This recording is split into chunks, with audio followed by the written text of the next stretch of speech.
ki. The king, being uniquely powerful and heroic, will have no competitor.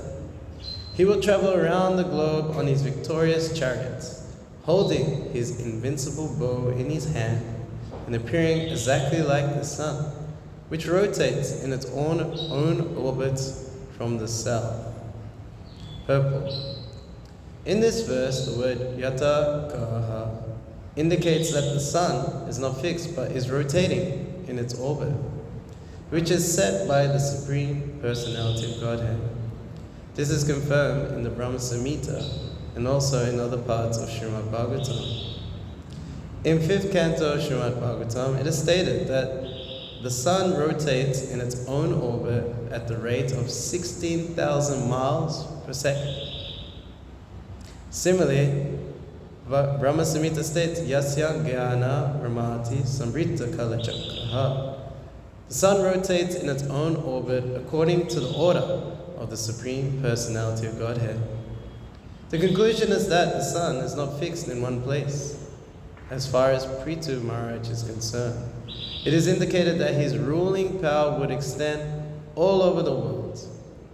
The Himalaya Mountains, from which the sunrise is first seen, are called udayäcala or udayädri. It is herein indicated that Prthu Maharaja's reign over the world would cover even the Himalaya Mountains and extend to the borders of all oceans and seas. In other words, his reign would cover the entire planet. Another significant word in this verse is Naradeva, as described in previous verses. The qualified king, be he King Prthu or any other king who rules over the state as an ideal king, should be understood to be God in human form. According to Vedic culture, the king is honored as the Supreme Personality of Godhead because he represents Narayan, who also gives protection to the citizens. He is therefore Nata, or the proprietor. Even Sanatana Goswami gave respect to the Nawab Hussain Shah as Naradeva, although the Nawab was Mohammedan. The king, or governmental head, must therefore be so competent to rule over the state that the citizens will worship him as God in human form. That is the perfectional stage for the head of any government or state. Omigyan timadandasya jnanalakshalakya chakshunitam yena tasmai shri gurave namaha Shri Chaitanya namodhistam sthapitam yena bhutale swarupa gadamayam dadati swavedantikam Vanchakalpa tarubhischa kripa sindhu vyevacha patitanam pavanebhyo vaishnavyo namo namaha Katayata yasmin duskaram sukaram bhavet Vishvate vipriyati shat Shri Chaitanya nanamitam Jai Shri Krishna Chaitanya Prabhu Nityananda Shri Advaita Gadadhara Shivasari Gauda Bhakta Vrinda Hare Krishna Krishna Krishna Hare Hare Hare Rama Rama Rama Hare Hare.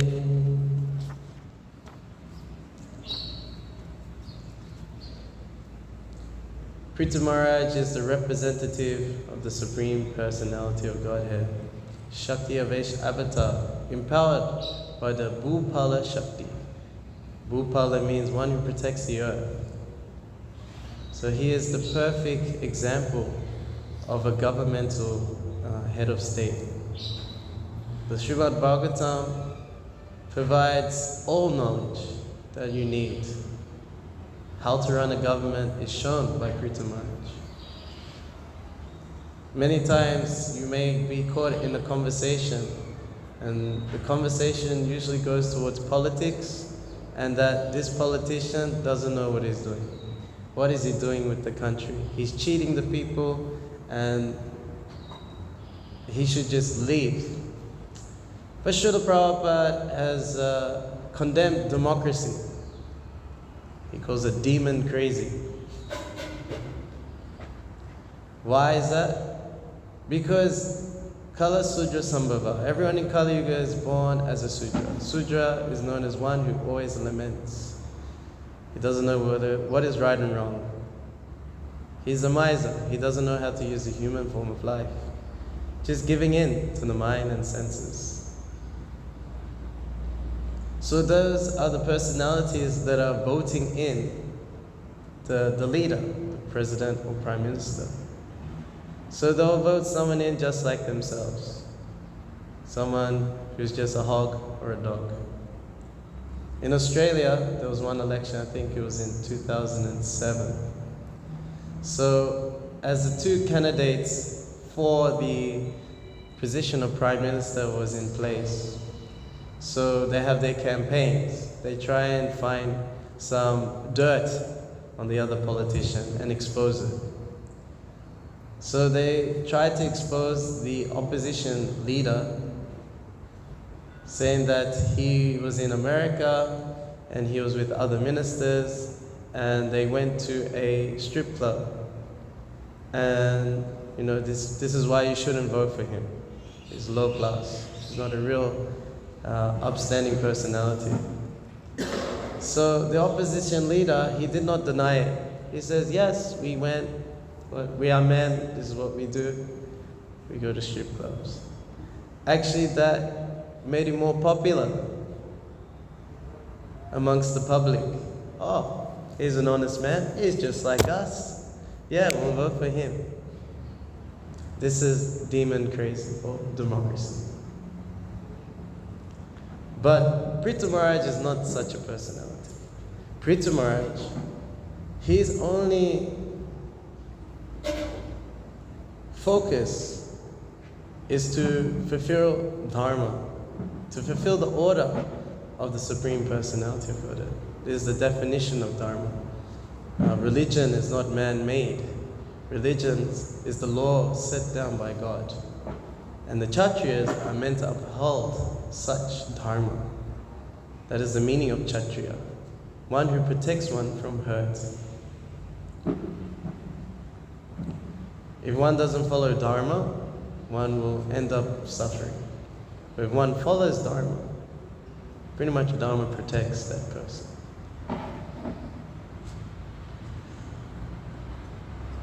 That representative of the Supreme Personality, Prthu Maharaja, has been compared to three things here. In the purport, Srila Prabhupada highlight that he's just like the sun. He's just like the Himalayan Mountains, and he is just like a god in human form. So let's look at the different qualities of these three comparisons. So the sun, here we are given the quote from the Brahma-saàhitä that it is known as Kala-cakraù. It's known as the king of all planets. And it's rotating, it has its orbit within the universe. Modern science says that it's stationary and all planets are going around the sun, but no, the sun has its own orbit according to Çrémad-Bhägavatam. And it's even showing in detail the nature of the sun god. He is on his chariot right now. He is traveling at 16,000 miles per second. That's a fast car. No Formula One driver.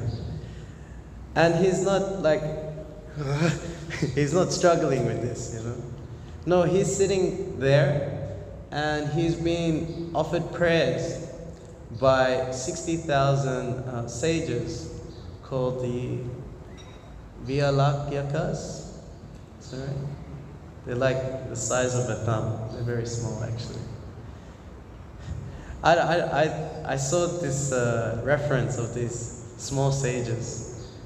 I think it was in the 12th canto, 11th canto.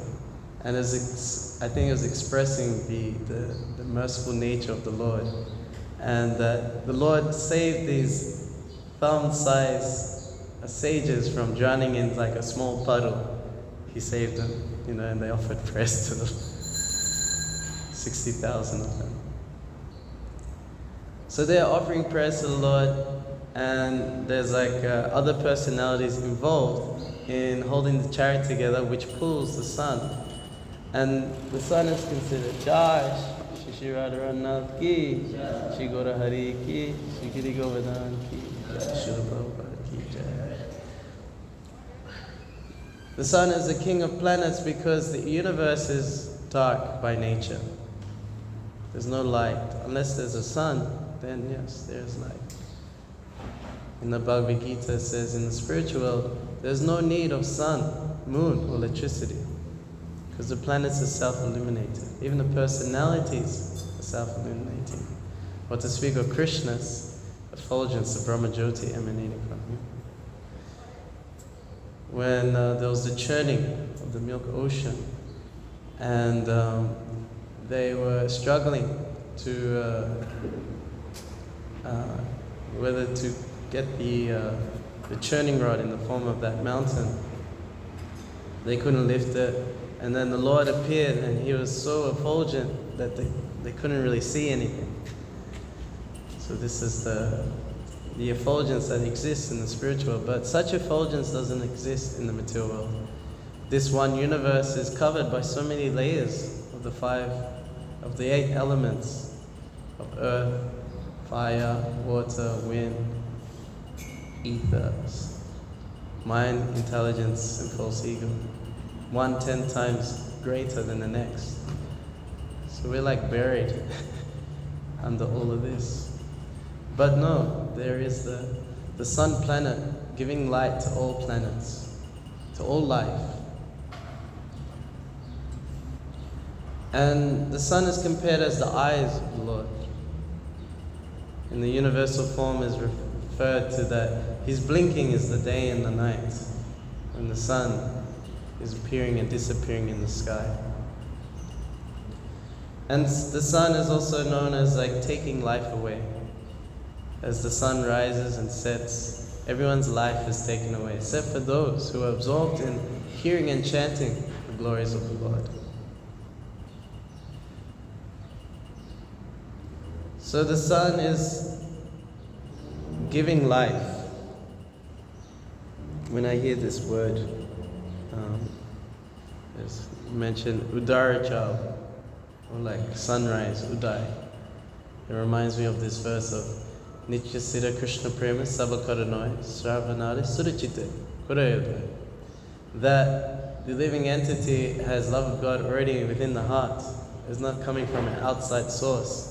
But by Shravanari, by hearing and other activities of devotional service, it starts to rise up from within the heart. The Vivaswan, the sun god, or the president of the sun planet, he is a direct disciple of Krishna himself. He received Bhagavad Gita. Was it like 2 million years ago, 120 million years ago? I can't remember this. I mean, hundreds of millions of years ago. He heard the Bhagavad Gita. So he's a devotee.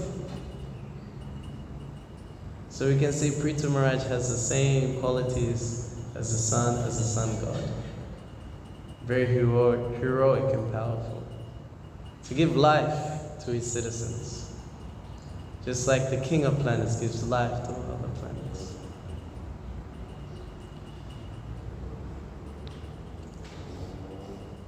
Prthu Maharaja is described as the Himalaya Mountains. Here, Himalaya Mountains in the Bhagavad Gita is known as representing the Lord as immovable things that cannot be moved. I am the Himalaya Mountains. This is Krishna's representative. So we see here that Prthu Maharaj was always fixed in Dharma. And then here it's referring that his reign was all over the planet. He was so powerful. His influence was all over the planet. So we may not, it seems like mythology, like how can someone rule the whole planet? How could everyone know the one person or follow the orders of one person? But we get enamored by this kind of influence, especially on the internet. Someone has like 3 billion, 4 billion views. Wow. He's influential. The whole world is watching him. You know, we meet someone who gets like, you know, they have like a Instagram or YouTube channel, 100,000 followers. Wow. A lot of people know him. He must be famous. Can I get a selfie with him? Prthu Maharaja's influence was not just where there's civilizations in some cities, no, or where they get internet, no. Himalayan Mountains, all over the seas and oceans, his influence was there. There was no one who did not know him or could follow his order. That's why it makes him Naradeva. He was the ideal king, God in human form. And this is what the purpose of the king is, to engage everyone in devotional service, not in sinful activity. The leaders of today are engaging everyone in meat eating, illicit sex, intoxication and gambling. In Australia, I'm from Australia, that's why I'm always referring to Australia. In Australia, there's no one believes in God, but there is a religion. The religion is sport. They have their devotional cloth and their, you know, the sporting team they go for. They have their bhajans, or the different chants, supporting their team. They have their acharyas, the players and the coaches. And they look up to them. I want to be like them. Training hard all life. Should try and be an acharya. And they have their places of worship, the different sporting fields. They will come. One time we did Harinam at the grand final of the football match. And there's all these people surrounding the football stadium before the match starts. And you're going around. And one time, His Holiness Janananda Maharaj came with us.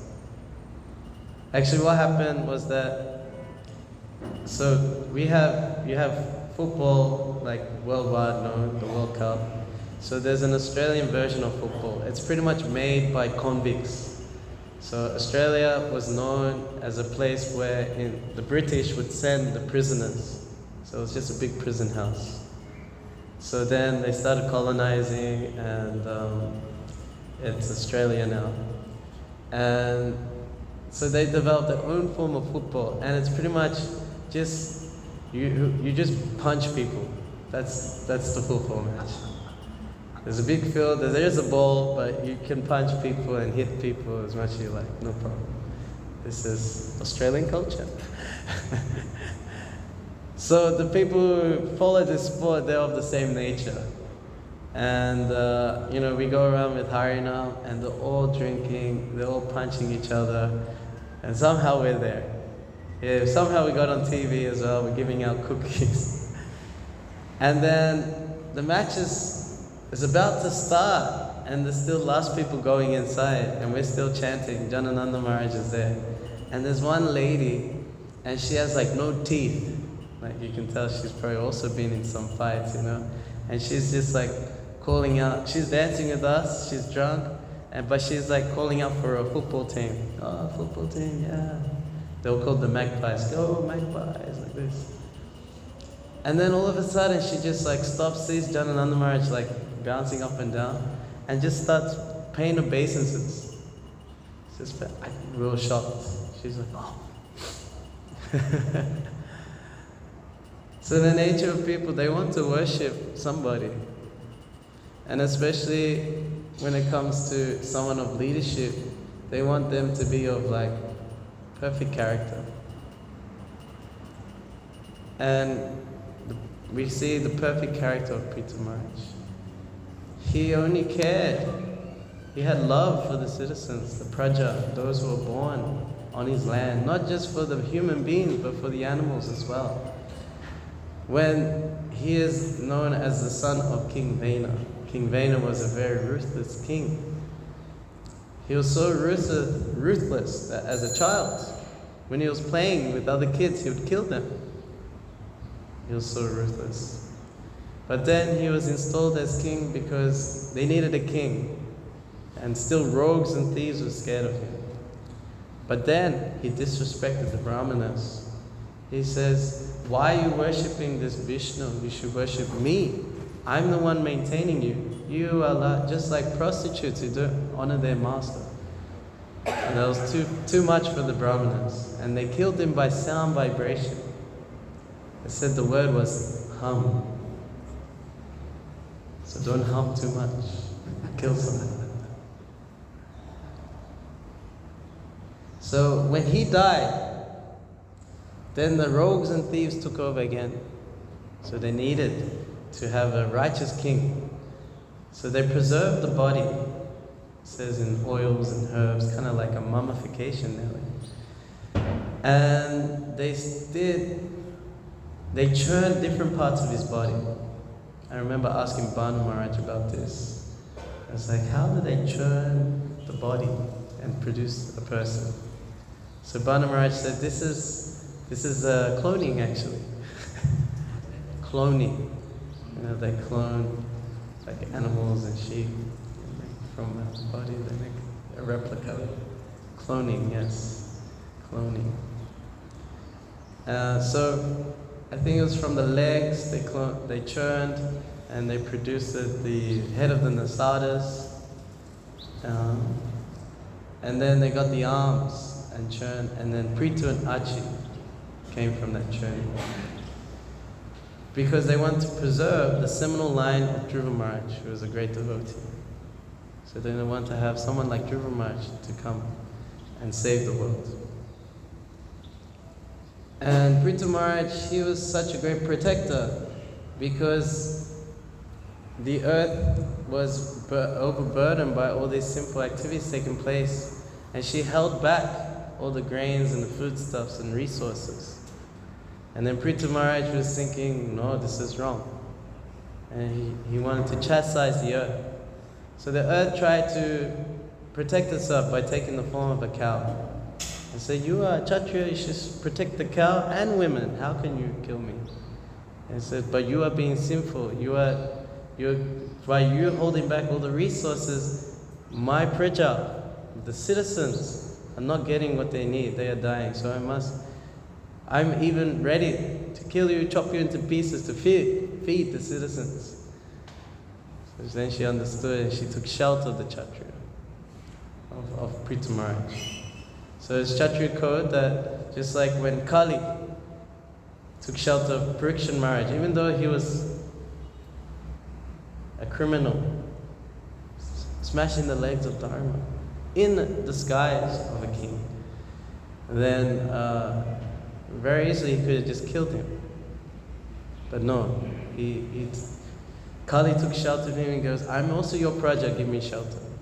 In the same way, Prthu Maharaj gave shelter to Bhumi Devi. He says, yes, then we must get the resources then. She says, well, I'm a cow, I need a calf to be milked. So then with his bow, he was so powerful, he could level the land. And he was so powerful, he could maintain the earth himself. He didn't need Bhumi Devi. But then he brought different personalities to invoke affection out of Bhumi Devi to give resource or milk, which comes as resources. Unfortunately, the only one I can remember is that he brought Prahlad Maharaj, who's the head of the demons, and then the milk came out as beer and liquor in an iron pot. Maybe I'm a demon, that's why I remember it. So all resources were provided due to the mercy of Prthu Maharaj. He was such an upstanding leader of society. What's funny that now, in the end of this purport, Prabhupada mentions Sanatana Goswami gave respect to the Nawab Hussain Shah, who was a Mohammedan, cow eater, cow killer. Because the Nawab Hussain Shah was inquiring about Lord Chaitanya Mahaprabhu. He was getting such popularity. And Sanatana Goswami, he wanted to play it down that he's not an important personality. So Mahaprabhu would be undisturbed by the Muslim rulers. But the Nawab was very intelligent Because he says, I'm worshipped because I give charity sometimes, I provide things, I give money. So people respect, honor me, worship me. But I see him, he's giving no charity. He doesn't even have any wealth. But people still follow him regardless. I know he's someone special. Then Sanatana Goswami says, well, look within your heart and find out who he is. You are Naradeva, you are God in human form. You've been placed in the position of a leader by the Supreme Personality of Godhead himself. Look within your heart and see what he says. And then now he saw within his heart, he understood, yes, this is the Lord himself. So to have such a position of leadership is not an accident. Within our own movement, we have managers, we have leaders, we have people we have to answer to. And we think that, why are they there? They're not doing a good job. He's not even very pure, he's got some contamination. Why is he in this position? No, he's been put in this position by Krishna himself. This service has been given to Krishna to manage devotees. So we should honor his position. We should honor the choice of the Supreme Lord by following their instruction to us. It can be in the form of the Guru, it can be in the form of the temple president, temple commander, the Sankirtan leader, the mother and father. They are also we've been put under their direction by the Lord for the particular purification we need. Just like the Pandavas, they did not agree with Yudhishthira's choices many of the time. Just like when Durban was captured by the Gandharvas, they wanted to come and show off their wealth to the Pandavas who were in exile. It's like, wow, we have so many hours, we have so much wealth, we are the emperors. And then Karna have a good idea. Yeah, let's show it off, rub it in their face. They're all living in the forest, in huts, and we're like so opulent, so they want to rub it in their face. So they brought all the opulence to where they found that the Pandavas were. They came to a lake which was ruled by Gandharvas, and the Gandharvas said, no, you cannot come here, it's ruled by Gandharvas, don't come. And Durban, with so much ego, said, who do you think you're talking to? Yeah. Get out of the way, we're coming through. And then the Gandharvas, okay then. And then they had a big battle. And Karna was there, he got defeated, he ran away, and they captured Durban. So word got to Yudhishthira. Yudhishthira was doing some yajna at that moment with Brahmanas.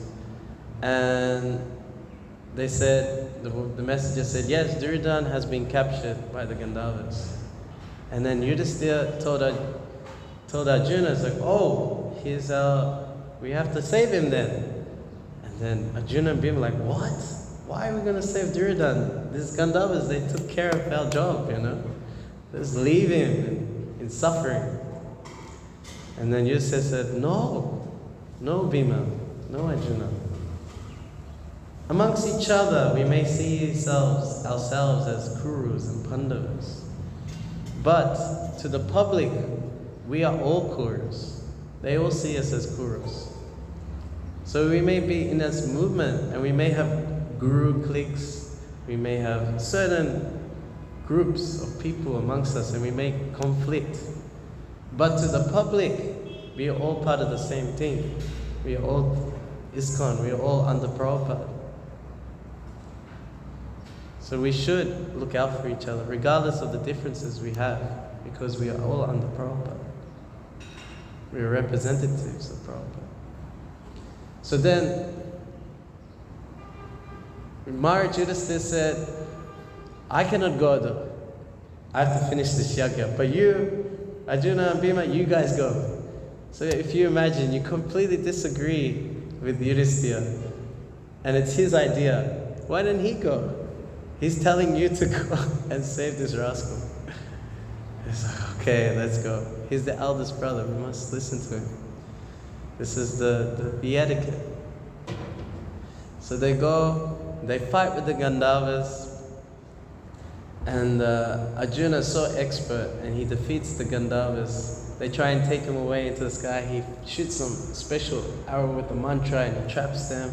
And then he says, release Duryodhana at once.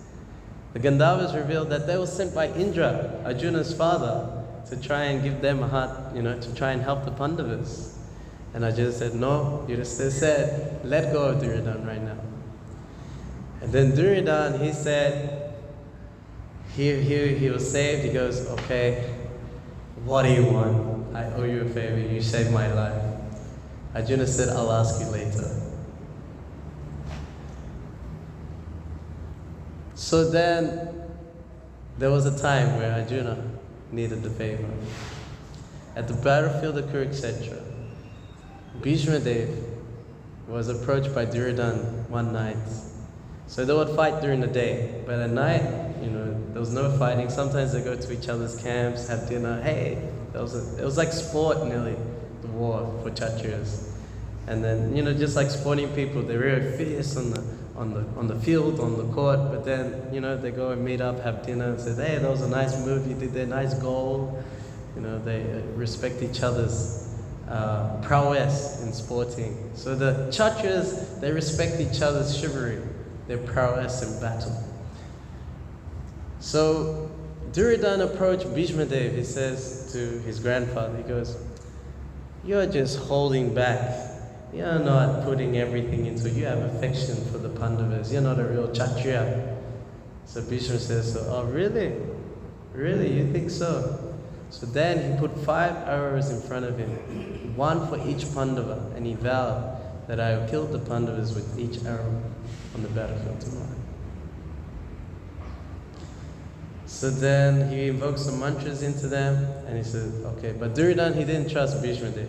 So he goes, okay, then I'll take the arrows with me. He says, fine. Krishna knew about Duryodhana's plan. And because Krishna is always a step ahead, he told Arjuna, he says, hey Arjuna, you know how Duryodhana owes you a favor? You need a favor from him. He says, yeah. Okay, so you should go and see Duryodhana and ask him for those 5 arrows. And he's like, okay. So he goes there, and then Duryodhana, he welcomes Arjuna. Good reception, everything. This is Kshatriya code. You receive them very nicely, even the enemy in Vedic culture. You should receive even an enemy as if they think they're not the enemy anymore. So he says, please come, have a drink, sit here. So, you want the kingdom without a battle? Is that what you're asking for? He says, no. I want those 5 arrows. And Duryodhana's like, Krishna. And because the Kshatriya is a man of their word, he gave the arrows. Duryodhana goes back to Bhishma Dev. He says, grandfather, Arjuna took the arrows. I had this favor, I had to give it back. So then Bhishma vowed that either Krishna breaks his promise or Arjuna will die on the battlefield tomorrow. Next day a battle takes place. Bhishma is cleaning house. He is killing all the Pandava soldiers, left, right, and said his bow is in a full circle. Astras flying everywhere. He was unstoppable. And then he was attacking Arjuna. He's like cutting his bow. He's nearly about to die. And then Krishna, he's known as Bhaktavatsala, one who serves his devotee, one who cares for his devotee. Vatsal means like the calf. He's like the calf of the Bhakta. He ran like a lion towards Bhishma Dev. And it says that his golden cloth was like flying off and all the dust was coming on his face, perspiration. He looked so beautiful actually. And Bhishma Dev, he's a pure devotee. And he's in this chivalrous ras, in this vira ras with Krishna. And he's firing arrows at Krishna. And he says, please come at me, or lotus-eyed one. He wants to be killed by Krishna. And the arrows, they go into the body of the Lord. And Vishwa Chakravarti Thakur, he's in this Madhurya Ras, he says, Krishna felt these arrows just like the love bites of a fiancé on their lover. He took them as offerings of love. Krishna is not stereotype, Prabhupada says. But don't try and offer arrows to Krishna.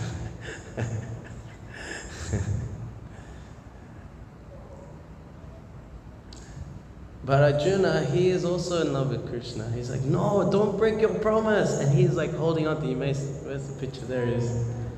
You can see Arjuna's holding on to Krishna's leg. It's like, no, don't break your promise. And then Bhishma is ready to be killed and Krishna, he just picks up this chariot wheel, ready to kill Bhishma Dev. It says when Bhishma Dev was about to leave, he's always remembering this form of the Lord coming at him. He remembers him coming with this chariot wheel and this electric, he describes his cloth as electric lightning aura. The color of his yellow cloth, coming at him, ready to kill him. But Bhishma Dev, he dropped his weapons and then Krishna stopped and Arjuna was saved and Bhishma's promise was fulfilled, his desire was fulfilled. So Krishna had to fulfill the desire of the pure devotees, both Bhishma Dev and Arjuna. That you declare boldly, O Arjuna, that my devotee will never perish. So this is the nature of Krishna and his relation with his devotee. And we can see that Prthu Maharaja represents such a great person like Krishna by being always protective of his citizens to make sure they become pure devotees. And we'll see later on that how he receives the 4 Kumaras and gives them everything. He treats the devotees so nicely. So I'll stop here. If there's any comments or questions on what we discussed, especially from seniors. Did you want to add something, Prabhu? Maharaj, Prabhuji? Can add. Everyone's senior to me here.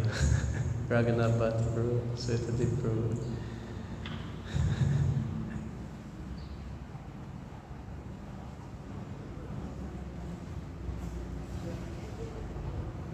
Thank you very much for the class. Just thinking that we already heard opening years at the herein. I was speaking also to Påthu Maharaja. Sometimes was asked to speak. But we find that there are many things that Prthu Maharaja, the present government in South Africa is doing. And sometimes as devotees we may think, well, they're not doing very much, but they do the best that they can. So we may have like a negative view towards them. But they fall short in certain areas. So how do we look at it? Do we like give them credit for what they're doing, or do we just focus on the shortcomings? Like sometimes, as you was pointing out, like the one person in Australia was looking at the other person's shortcomings. So how do we view that? Another point that I want to make was Bhakti Teacher Swami met the present government prior to them assuming office. And he was pointing out to them their shortcomings, and they must be careful in the future before Nelson Mandela could come into power. And, like many of the things, that he spoke to them about is coming to pass now, which is their shortcomings. So I think it's nice to also give credit to what they are doing. So I just want to hear your comments on that.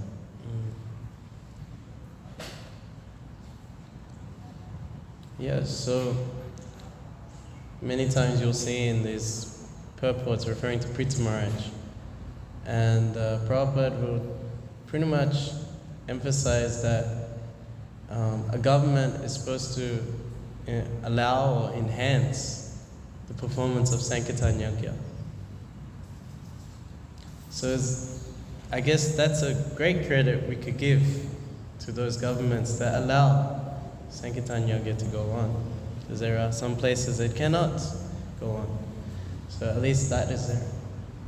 Is the president still Ramaphosa? Ramaphosa, is he still the president? So we give him credit for having such an amazing name. Ramaphosa. Everyone's chanting the holy name because of him. We give him credit for that, right? And His Holiness Prthu Maharaja, he mentions about the breakdown of the Soviet Union because of the leader, his name was Gorbachev. So you always heard Gorbachev.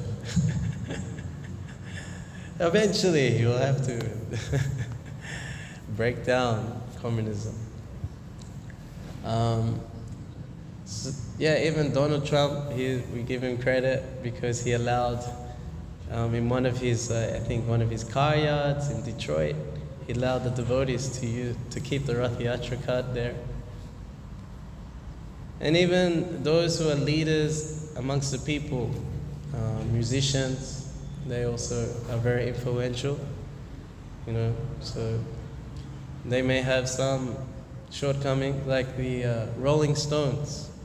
They donated for the marble of the altar in the first temple in London for Radha Londonishwara. So, you know, maybe that's why they're still famous now after 50 years. You know, so much punya. So yes, we are going to recognize people's service that does help the Sankirtan movement. But we will always see the ideal. We always compare the ideal government of Prthu Maharaja. Prabhupada says that, I've heard in lectures, that our strategy to try and change leadership to become more like a Raja Rishi would be in mass preaching, to preach to the masses, to purify them through holy name, book distribution, prasadam distribution. If they become purified, they will elect someone more purified, someone of more upstanding character. That's kind of the idea of it. And we can see there is some move towards having a better leader, like Modi in India. You know, he established Ayodhya as the place of Ram now, with this big temple and everything, and changing the names to its original Sanskrit names of different cities. And there's a lot of improvement we see in Vrindavan by the government. They're making it more accommodating for pilgrims. In Jagannath Puri, recently devotees have been there, and usually the streets are cluttered with people, rickshaws, cars, whatever else. But around the Jagannath Mandir, it's completely clear. There's like big parks and everything, no cars, no rickshaws running through. It's like it's very nice, you know. You can be absorbed in Jagannath much more than just having all these cars and rickshaws and, you know, and different shopkeepers. So, I mean, yes, we have some leaders who are doing things that are favorable to the Sankirtan movement, and they will get that credit. Yes, we'll definitely do that. And but with the Bhagavatam, we're talking, pure devotional service, the highest standard of a leader. So that's also there. It's okay? Yeah. Thank you. Srivas Prabhu. Thank you very much for the beautiful class. I think the point you made that I very much like is the fact that we all represent the power of God.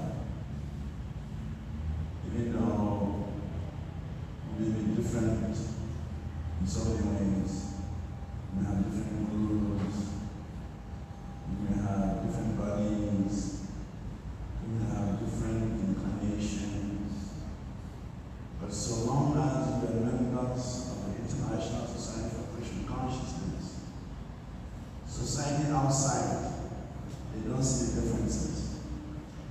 all of us as members of the International Society for Krishna Consciousness.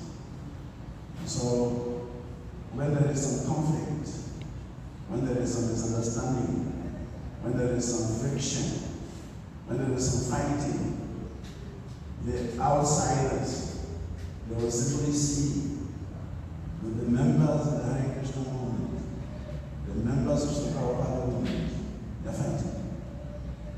And that is the service of the Prabhupada. So it's a very important point you made, that despite our divisions, so to speak, we should not be divided because we have one goal. Our goal is to go out from back to Godhead. In a spiritual world, there is no division.